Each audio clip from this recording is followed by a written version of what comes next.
شروع اللہ کا نام لے کر جو بڑا مہربان نہایت رحم والا ہے۔ اے پیغمبر، اللہ سے ڈرتے رہنا اور کافروں اور منافقوں کا کہا نہ ماننا، بے شک اللہ جاننے والا ہے، حکمت والا ہے۔ اور جو کتاب تم کو تمہارے پروردگار کی طرف سے وحی کی جاتی ہے اسی کی پیروی کیے جانا، بے شک اللہ تمہارے سب اعمال سے خبردار ہے۔ اور اللہ پر بھروسہ رکھنا اور اللہ ہی کارساز کافی ہے۔ اللہ نے کسی آدمی کے پہلو میں دو دل نہیں بنائے، اور نہ تمہاری بیویوں کو جن کو تم ماں کہہ بیٹھتے ہو تمہاری ماں بنایا،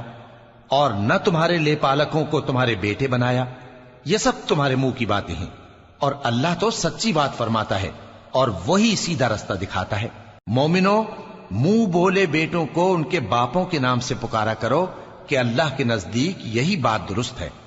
اگر تم کو ان کے باپوں کے نام معلوم نہ ہو تو دین میں وہ تمہارے بھائی اور دوست ہیں، اور جو بات غلطی سے ہو گئی ہو اس کا تم پر کچھ گناہ نہیں، لیکن جو قصد دلی سے کرو اس پر معاوضہ ہے، اور اللہ بخشنے والا ہے، مہربان ہے۔ پیغمبر مومنوں پر ان کی جانوں سے بھی زیادہ حق رکھتے ہیں، اور پیغمبر کی بیویاں لوگوں کی مائیں ہیں، اور رشتہ دار آپس میں کتاب اللہ کی روح سے مسلمانوں اور مہاجروں کے مقابلے میں ایک دوسرے کے ترکے کے زیادہ حقدار ہیں، مگر یہ کہ تم اپنے دوستوں کے ساتھ احسان کرنا چاہو۔ یہ حکم کتاب یعنی قرآن میں لکھ دیا گیا ہے۔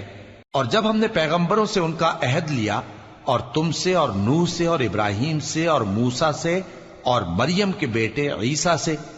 اور ہم نے عہد بھی ان سے پکا لیا تاکہ سچ کہنے والوں سے ان کی سچائی کے بارے میں اللہ دریافت کرے، اور اس نے کافروں کے لیے دکھ دینے والا عذاب تیار کر رکھا ہے۔ مومنو، اللہ کی اس مہربانی کو یاد کرو جو اس نے تم پر اس وقت کی جب فوجیں تم پر حملہ کرنے کو آئیں تو ہم نے ان پر آندھی چھوڑ دی اور ایسے لشکر نازل کیے جن کو تم دیکھ نہیں سکتے تھے، اور جو کام تم کرتے ہو اللہ ان کو دیکھ رہا ہے۔ جب وہ لوگ تمہارے اوپر اور نیچے کی طرف سے تم پر چڑھ آئے، اور جب تمہاری آنکھیں پھر گئیں اور دل مارے دہشت کے گلوں تک پہنچ گئے، اور تم اللہ کی نسبت طرح طرح کے گمان کرنے لگے، اس موقع پر مومن آزمائے گئے اور سختی سے ہلا ہلا دیے گئے۔ اور جب منافق اور وہ لوگ جن کے دلوں میں بیماری تھی کہنے لگے کہ اللہ اور اس کے رسول نے تو ہم سے محض دھوکے کا وعدہ کیا تھا، اور جب ان میں سے ایک جماعت کہتی تھی کہ اے اہل یثرب، یہاں تمہارے ٹھہرنے کا مقام نہیں تو لوٹ چلو، اور ایک گروہ ان میں سے پیغمبر سے اجازت مانگنے اور کہنے لگا کہ ہمارے گھر کھلے پڑے ہیں، حالانکہ وہ کھلے نہیں تھے، وہ تو صرف بھاگنا چاہتے تھے۔ اور اگر فوجیں اطراف مدینہ سے ان پر آ داخل ہوں، پھر ان سے خانہ جنگی کے لیے کہا جائے تو فوراً کرنے لگیں، اور اس کے لیے بہت کم توقف کریں، حالانکہ پہلے اللہ سے اقرار کر چکے تھے کہ پیٹ نہیں پھیریں گے، اور اللہ سے جو اقرار کیا جاتا ہے اس کی ضرور پرسش ہوگی۔ کہہ دو کہ اگر تم مرنے یا مارے جانے سے بھاگتے ہو تو بھاگنا تم کو فائدہ نہیں دے گا، اور اس صورت میں تم بہت ہی کم فائدہ اٹھاؤ گے۔ کہہ دو کہ اگر اللہ تمہارے ساتھ برائی کا ارادہ کرے تو کون تم کو اس سے بچا سکتا ہے، یا اگر تم پر مہربانی کرنا چاہے تو کون اس کو ہٹا سکتا ہے۔ اور یہ لوگ اللہ کے سوا کسی کو نہ اپنا دوست پائیں گے اور نہ مددگار۔ اللہ تم میں سے ان لوگوں کو بھی جانتا ہے جو لوگوں کو منع کرتے ہیں اور اپنے بھائیوں سے کہتے ہیں کہ ہمارے پاس چلے آؤ، اور وہ لڑائی میں نہیں آتے مگر کم، یہ اس لیے کہ تم سے بخل کرتے ہیں۔ پھر جب ڈر کا وقت آئے تو تم ان کو دیکھو کہ تمہاری طرف دیکھ رہے ہیں، اور ان کی آنکھیں اسی طرح پھر رہی ہیں جیسے کسی کو موت سے غشی آ رہی ہو۔ پھر جب خوف جاتا رہے تو تیز تیز زبانوں کے ساتھ تمہارے بارے میں باتیں کریں اور مال میں بخل کریں۔ یہ لوگ حقیقت میں ایمان لائے ہی نہ تھے، تو اللہ نے ان کے اعمال برباد کر دیے، اور یہ اللہ کو آسان تھا۔ یہ لوگ خوف کے سبب خیال کرتے ہیں کہ فوجیں نہیں گئیں، اور اگر لشکر آ جائیں تو تمنا کریں کہ کاش خانہ بدوشوں میں جا رہے ہیں، اور تمہاری خبر پوچھا کریں، اور اگر تمہارے درمیان ہوں تو لڑائی نہ کریں مگر کم۔ مسلمانوں، تم کو اللہ کے رسول کی پیروی کرنی بہتر ہے، یعنی ہر اس شخص کو جسے اللہ سے ملنے اور روز قیامت کے آنے کی امید ہو، اور وہ اللہ کا ذکر کثرت سے کرتا ہو۔ اور جب مومنوں نے کافروں کے لشکر کو دیکھا تو کہنے لگے یہ وہی ہے جس کا اللہ اور اس کے پیغمبر نے ہم سے وعدہ کیا تھا، اور اللہ اور اس کے پیغمبر نے سچ کہا تھا، اور اس سے ان کا ایمان اور اطاعت اور زیادہ ہو گئی۔ مومنوں میں کتنے ہی ایسے شخص ہیں کہ جو اقرار انہوں نے اللہ سے کیا تھا اس کو سچ کر دکھایا۔ پھر ان میں بعض ایسے ہیں جنہوں نے اپنی نظر پوری کر دی، یعنی جان دے دی، اور بعض ایسے ہیں کہ انتظار کر رہے ہیں، اور انہوں نے اپنے قول کو ذرا بھی نہیں بدلا، تاکہ اللہ سچوں کو ان کی سچائی کا بدلہ دے اور منافقوں کو چاہے تو عذاب دے یا ان پر مہربانی فرمائے۔ بے شک اللہ بخشنے والا ہے، مہربان ہے۔ اور جو کافر تھے ان کو اللہ نے پھیر دیا، وہ اپنے غصے میں بھرے ہوئے تھے، کچھ بھلائی حاصل نہ کر سکے، اور اللہ مومنوں کے لیے لڑائی میں کافی ہو گیا، اور اللہ زور آور ہے، غالب ہے۔ اور اس نے اہل کتاب میں سے جن لوگوں نے ان کی یعنی مکے والوں کی مدد کی تھی ان کو ان کے قلعوں سے اتار دیا اور ان کے دلوں میں دہشت ڈال دی، تو بعض کو تم قتل کر دیتے تھے اور بعض کو قید کر لیتے تھے، اور ان کی زمین اور ان کے گھروں اور ان کے مال کا اور اس زمین کا جس میں تم نے پاؤں بھی نہیں رکھا تھا اس نے تم کو وارث بنا دیا، اور اللہ ہر چیز پر قدرت رکھتا ہے۔ اے پیغمبر، اپنی بیویوں سے کہہ دو کہ اگر تم دنیا کی زندگی اور اس کی زینت و آرائش چاہتی ہو تو آؤ میں تمہیں کچھ مال دوں اور اچھی طرح سے رخصت کر دوں، اور اگر تم اللہ اور اس کے پیغمبر اور عاقبت کے گھر یعنی بہشت کی طلبگار ہو تو تم میں جو نیکوکار ہیں ان کے لیے اللہ نے اجر عظیم تیار کر رکھا ہے۔ اے پیغمبر کی بیویوں، تم میں سے جو کوئی کھلی ناشائستہ حرکت کرے گی اس کو دونی سزا دی جائے گی،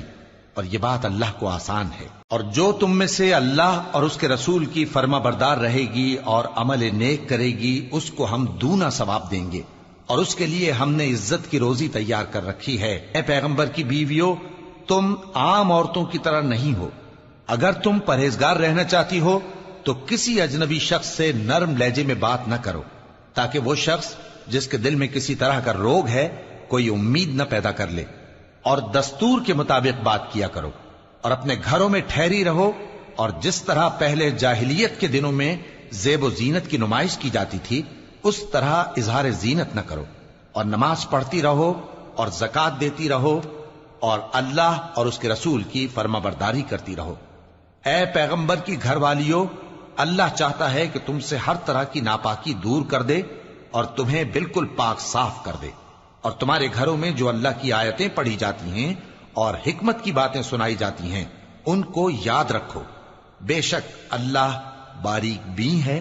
باخبر ہے۔ جو لوگ اللہ کے آگے سر اطاعت خم کرنے والے ہیں، یعنی مسلمان مرد اور مسلمان عورتیں اور مومن مرد اور مومن عورتیں اور فرمانبردار مرد اور فرمانبردار عورتیں اور راست باز مرد اور راست باز عورتیں اور صبر کرنے والے مرد اور صبر کرنے والی عورتیں اور عاجزی کرنے والے مرد اور عاجزی کرنے والی عورتیں اور خیرات کرنے والے مرد اور خیرات کرنے والی عورتیں اور روزے رکھنے والے مرد اور روزے رکھنے والی عورتیں اور اپنی شرمگاہوں کی حفاظت کرنے والے مرد اور حفاظت کرنے والی عورتیں اور اللہ کو کثرت سے یاد کرنے والے مرد اور کثرت سے یاد کرنے والی عورتیں۔ کچھ شک نہیں کہ ان کے لیے اللہ نے بخشش اور اجر عظیم تیار کر رکھا ہے۔ اور کسی مومن مرد اور مومن عورت کو حق نہیں ہے کہ جب اللہ اور اس کا رسول کوئی بات طے کر دیں تو وہ اس کام میں اپنا بھی کچھ اختیار سمجھیں، اور جو کوئی اللہ اور اس کے رسول کی نافرمانی کرے وہ بالکل گمراہ ہو گیا۔ اور جب تم اس شخص سے جس پر اللہ نے احسان کیا تھا اور تم نے بھی احسان کیا تھا یہ کہتے تھے کہ اپنی بیوی کو اپنے پاس رہنے دے اور اللہ سے ڈر، اور تم اپنے دل میں وہ بات چھپا رہے تھے جس کو اللہ ظاہر کرنے والا تھا، اور تم لوگوں سے ڈرتے تھے، حالانکہ اللہ ہی اس کا زیادہ مستحق ہے کہ اس سے ڈرو۔ پھر جب زید نے اس سے تعلق ختم کر لیا یعنی اس کو طلاق دے دی تو ہم نے اسے تمہاری زوجیت میں دے دیا تاکہ مومنوں پر ان کے منہ بولے بیٹوں کی بیویوں کے ساتھ نکاح کرنے کے بارے میں جب وہ بیٹے ان سے اپنا تعلق ختم کر لیں یعنی طلاق دے دیں کچھ تنگی نہ رہے، اور اللہ کا حکم واقع ہو کر رہنے والا تھا۔ پیغمبر پر اس کام میں کچھ تنگی نہیں جو اللہ نے ان کے لیے مقرر کر دیا، اور جو لوگ پہلے گزر چکے ہیں ان میں بھی اللہ کا یہی دستور رہا ہے، اور اللہ کا حکم ٹھہر چکا تھا،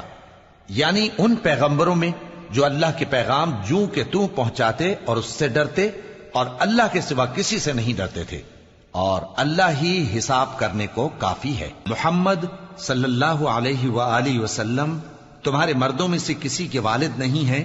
لیکن اللہ کے پیغمبر اور نبیوں کی مہر یعنی سلسلہ نبوت کو ختم کر دینے والے ہیں، اور اللہ ہر چیز سے واقف ہے۔ اے اہل ایمان، اللہ کا بہت بہت ذکر کیا کرو اور صبح و شام اس کی پاکی بیان کرتے رہو۔ وہی تو ہے جو تم پر رحمت بھیجتا ہے اور اس کے فرشتے بھی، تاکہ تم کو اندھیروں سے نکال کر روشنی کی طرف لے جائے، اور اللہ مومنوں پر مہربان ہے۔ جس روز وہ اس سے ملیں گے تو ان کا تحفہ اللہ کی طرف سے سلام ہوگا، اور اس نے ان کے لیے عمدہ ثواب تیار کر رکھا ہے۔ اے پیغمبر، ہم نے تم کو گواہی دینے والا اور خوشخبری سنانے والا اور خبردار کرنے والا بنا کر بھیجا ہے، اور اللہ کی طرف اسی کے حکم سے بلانے والا اور چراغ روشن۔ اور مومنوں کو خوشخبری سنا دو کہ ان کے لیے اللہ کی طرف سے بڑا فضل ہے، اور کافروں اور منافقوں کا کہا نہ ماننا اور نہ ان کے تکلیف دینے پر نظر کرنا، اور اللہ پر بھروسہ رکھنا، اور اللہ ہی کارساز کافی ہے۔ مومنوں، جب تم مومن عورتوں سے نکاح کر کے ان کو ہاتھ لگانے یعنی ان کے پاس جانے سے پہلے طلاق دے دو تو تم کو کچھ حق نہیں کہ ان سے عدت پوری کراؤ، بس ان کو کچھ فائدہ یعنی خرچ دے دو اور ان کو اچھی طرح سے رخصت کر دو۔ اے پیغمبر صلی اللہ علیہ وآلہ وسلم، ہم نے تمہارے لیے تمہاری بیویاں جن کو تم نے ان کے مہر دے دیے ہیں حلال کر دی ہیں، اور تمہاری باندیاں جو اللہ نے تم کو کفار سے بطور مال غنیمت دلوائی ہیں، اور تمہارے چچا کی بیٹیاں اور تمہاری پھوپھیوں کی بیٹیاں اور تمہارے ماموں کی بیٹیاں اور تمہاری خالاؤں کی بیٹیاں جو تمہارے ساتھ وطن چھوڑ کر آئی ہیں، سب حلال ہیں۔ اور کوئی مومن عورت اگر اپنے آپ کو پیغمبر صلی اللہ علیہ وآلہ وسلم کے حوالے کر دے یعنی مہر کے بغیر نکاح میں آنا چاہے، بشرطے کہ پیغمبر صلی اللہ علیہ وآلہ وسلم بھی اس سے نکاح کرنا چاہیں، وہ بھی حلال ہے۔ لیکن یہ اجازت اے نبی صلی اللہ علیہ وآلہ وسلم خاص تم ہی کو ہے، سب مسلمانوں کو نہیں۔ ہم نے ان کی بیویوں اور باندیوں کے بارے میں جو مہر واجب الادا مقرر کر دیا ہے ہم کو معلوم ہے، یہ اس لیے کیا گیا ہے کہ تم پر کسی طرح کی تنگی نہ رہے، اور اللہ بخشنے والا ہے، مہربان ہے۔ اے پیغمبر صلی اللہ علیہ وآلہ وسلم، تم کو یہ بھی اختیار ہے کہ جس بیوی کو چاہو پیچھے رکھو اور جسے چاہو اپنے پاس رکھو، اور جس کو تم نے پیچھے کر دیا ہو اگر اس کو پھر اپنے پاس طلب کر لو تو تم پر کچھ گناہ نہیں۔ یہ اجازت اس لیے ہے کہ ان کی آنکھیں ٹھنڈی رہیں اور وہ رنجیدہ نہ ہوں، اور جو کچھ تم ان کو دو اسے لے کر سب خوش رہیں، اور جو کچھ تمہارے دلوں میں ہے اللہ اسے جانتا ہے، اور اللہ جاننے والا ہے، بردبار ہے۔ اے پیغمبر صلی اللہ علیہ وآلہ وسلم، ان کے سوا اور عورتیں تم کو جائز نہیں، اور نہ یہ کہ ان بیویوں کو چھوڑ کر اور بیویاں کر لو، خواہ ان کا حسن تم کو کیسا ہی اچھا لگے، مگر وہ جو تمہارے ہاتھ کا مال ہے یعنی باندیوں کے بارے میں تم کو اختیار ہے، اور اللہ ہر چیز پر نگاہ رکھتا ہے۔ مومنوں، پیغمبر صلی اللہ علیہ وآلہ وسلم کے گھروں میں نہ جایا کرو مگر اس صورت میں کہ تم کو اجازت دی جائے یعنی کھانے کے لیے بلایا جائے، جبکہ اس کے پکنے کا انتظار بھی نہ کرنا پڑے۔ لیکن جب تمہاری دعوت کی جائے تو جاؤ، اور جب کھانا کھا چکو تو چل دو، اور باتوں میں جی لگا کر نہ بیٹھ رہو۔ یہ بات پیغمبر صلی اللہ علیہ وآلہ وسلم کو ایذا دیتی تھی، اور وہ تم سے حیا کرتے تھے اور کہتے نہیں تھے، لیکن اللہ سچی بات کے کہنے سے نہیں شرماتا۔ اور جب پیغمبر صلی اللہ علیہ وآلہ وسلم کی بیویوں سے کوئی سامان مانگو تو پردے کے باہر سے مانگو، یہ تمہارے اور ان کے دلوں کے لیے بہت پاکیزگی کی بات ہے۔ اور تم کو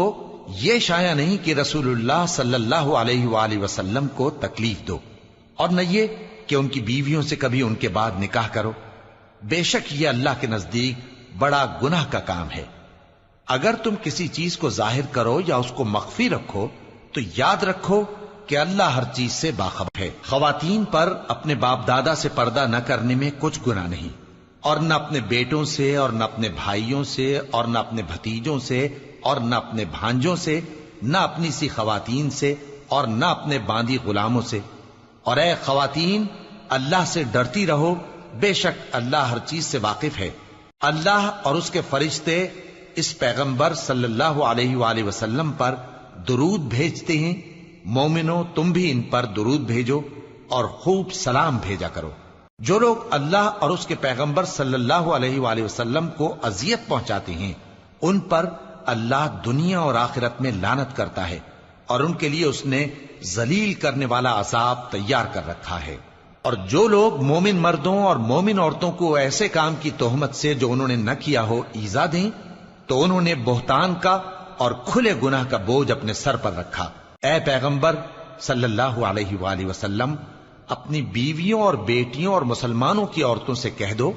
کہ باہر نکلا کریں تو اپنے چہروں پر چادر لٹکا کر گھونگھٹ نکال لیا کریں۔ یہ چیز ان کے لیے موجب شناخت و امتیاز ہوگی تو کوئی ان کو ایذا نہ دے گا، اور اللہ بخشنے والا ہے، مہربان ہے۔ اگر منافق اور وہ لوگ جن کے دلوں میں روگ ہے اور جو مدینے کے شہر میں بری بری خبریں اڑایا کرتے ہیں اپنی حرکتوں سے باز نہ آئیں گے تو ہم تم کو ان کے پیچھے لگا دیں گے، پھر وہ تمہارے پڑوس میں نہ رہ سکیں گے مگر تھوڑے دن، وہ بھی پھٹکارے ہوئے، جہاں پائے گئے پکڑے گئے اور جان سے مار ڈالے گئے۔ جو لوگ پہلے گزر چکے ہیں ان کے بارے میں بھی اللہ کی یہی عادت رہی ہے، اور تم اللہ کی عادت میں تغیر و تبدل نہ پاؤ گے۔ لوگ تم سے قیامت کی نسبت دریافت کرتے ہیں کہ کب آئے گی، کہہ دو کہ اس کا علم اللہ ہی کو ہے، اور تمہیں کیا پتا، ہو سکتا ہے قیامت قریب ہی آ گئی ہو۔ بے شک اللہ نے کافروں پر لعنت کی ہے اور ان کے لیے جہنم کی آگ تیار کر رکھی ہے، اس میں وہ ہمیشہ ہمیشہ رہیں گے، نہ کسی کو دوست پائیں گے اور نہ مددگار۔ جس دن ان کے چہرے آگ میں الٹ پلٹ کیے جائیں گے تو کہیں گے اے کاش ہم اللہ کی فرما برداری کرتے اور رسول صلی اللہ علیہ وآلہ وسلم کا حکم مانتے، اور کہیں گے کہ اے ہمارے پروردگار، ہم نے اپنے سرداروں اور بڑوں کا کہا مانا تو انہوں نے ہم کو رستے سے بھٹکا دیا۔ اے ہمارے پروردگار، ان کو دگنا عذاب دے اور ان پر بڑی لعنت کر۔ مومنو تم ان لوگوں جیسے نہ ہونا جنہوں نے موسیٰ کو عیب لگا کر رنج پہنچایا تو اللہ نے ان کو بے عیب ثابت کر دیا، اور وہ اللہ کے نزدیک آبرو والے تھے۔ مومنو اللہ سے ڈرا کرو اور بات سیدھی کہا کرو، وہ تمہارے سب کام سنوار دے گا اور تمہارے گناہ بخش دے گا، اور جو شخص اللہ اور اس کے رسول صلی اللہ علیہ وآلہ وسلم کی فرمانبرداری کرے گا تو بے شک بڑی مراد پائے گا۔ ہم نے بار امانت کو آسمانوں اور زمین اور پہاڑوں پر پیش کیا تو انہوں نے اس کے اٹھانے سے انکار کیا اور اس سے ڈر گئے، اور انسان نے اس کو اٹھا لیا، بے شک وہ بڑا ظالم بڑا جاہل ہے۔ تاکہ اللہ منافق مردوں اور منافق عورتوں اور مشرک مردوں اور مشرک عورتوں کو عذاب دے، اور اللہ مومن مردوں اور مومن عورتوں پر مہربانی کرے، اور اللہ تو بخشنے والا ہے، مہربان ہے۔